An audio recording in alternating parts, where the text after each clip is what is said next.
से व उत्तर प्रदेश सरकार के दर्जा प्राप्त मंत्री सरदार परविंदर सिंह शनिवार को सीतापुर के बिसवा पहुंचे। यहां उन्होंने प्रमुख समाजसेवी मोहित जायसवाल से शिष्टाचार भेंट की। मोहित जायसवाल व सरदार वरिंदर सिंह रिंकल ने अंगवस्त्र व स्मृति चिन्ह भेंट कर उनका सम्मान किया। मीडिया को संबोधन में उन्होंने कहा कि उत्तर प्रदेश सरकार ने गरीबों, वंचितों व अल्पसंख्यक समाज के लिए विभिन्न प्रकार की जनकल्याणकारी योजनाएं चलाए हैं। महिला स्वयं सहायता समूह व कौशल विकास के तहत स्थानीय उत्पादों को बढ़ावा मिला है। उन्होंने बिसवा के ताजिया निर्माताओं व दरी बुनकरों की समस्याओं पर कहा कि यदि किसी को कोई भी समस्या है तो वह उसके निदान के लिए कार्य करेंगे। उन्होंने बताया कि केंद्र की मोदी सरकार व प्रदेश की योगी सरकार ने सबका साथ सबका विकास के तहत मदरसों के आधुनिकीकरण पर जोर दिया है, जिससे अल्पसंख्यक बच्चों को भी बेहतर शिक्षा प्राप्त करने में सहायता मिलेगी। इस मौके पर मनीष जायसवाल, वरिंदर सिंह, मोहित जायसवाल, पीयूष शर्मा, चांद, अंशु रस्तोगी, बादल मौर्य, मोहम्मद शादी, शुभम रस्तोगी इत्यादि लोग उपस्थित रहे। राजकिशोर अवस्थी की रिपोर्ट।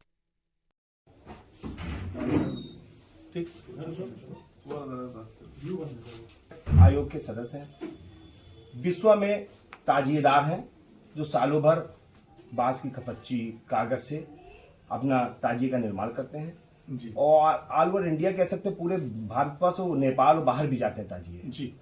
वो जब सालों भर करते हैं तो बहुत ही गरीब तबके से आते हैं वो लोग जी। और वो जब उधार क्योंकि खरीदते हैं इसलिए उनको कई गुने ज्यादा पैसों पर ताजिए का सामान मिलता है। ठीक है, नंबर एक ही।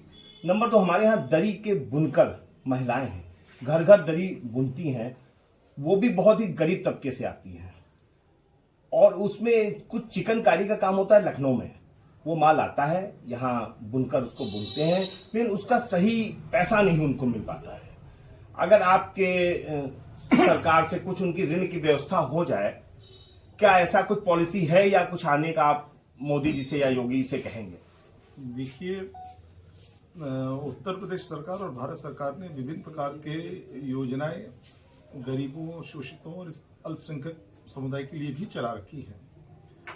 महिला स्वयं सेवा समूहों का निर्माण, स्वयं सहायता समूहों का, और कौशल विकास मिशन के तहत अनेक जनपद में जो वहाँ के लोकल उत्पाद हैं उसको प्रमोट करना, उसकी जानकारी देना, प्रशिक्षण देना तथा उसके पश्चात उसको किए जाने के लिए सस्ती दरों पर मुद्रा योजना तथा अन्य योजनाओं के तहत लोन प्रदान करना, ये माननीय प्रधानमंत्री जी और माननीय मुख्यमंत्री आदरणीय योगी आदित्यनाथ जी के नेतृत्व में इस प्रकार की योजनाएं वर्तमान में संचालित हैं।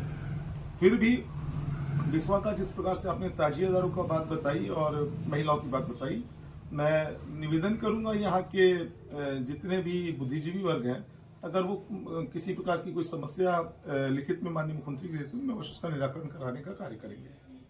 अल्पसंख्यक बच्चों के लिए क्या कोई नई स्कीम आ रही है? आधुनिकीकरण मदरसे का हो रहा है, उसमें क्या कुछ और नई स्कीम बच्चों के लिए आ रही है? लेकिन सबसे बड़ी बात है कि शिक्षा जो हो रोजगार उन्मुख हो, गुणवत्ता परक हो, यह आवश्यक है।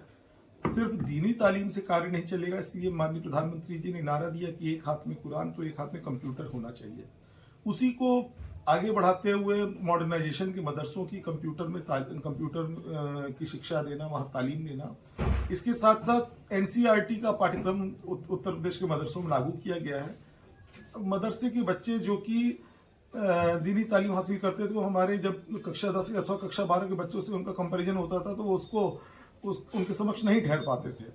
अब माननीय योगी जी की सरकार ने सबका साथ सबका विकास सबका विश्वास को चरितार्थ करते हुए एनसीईआरटी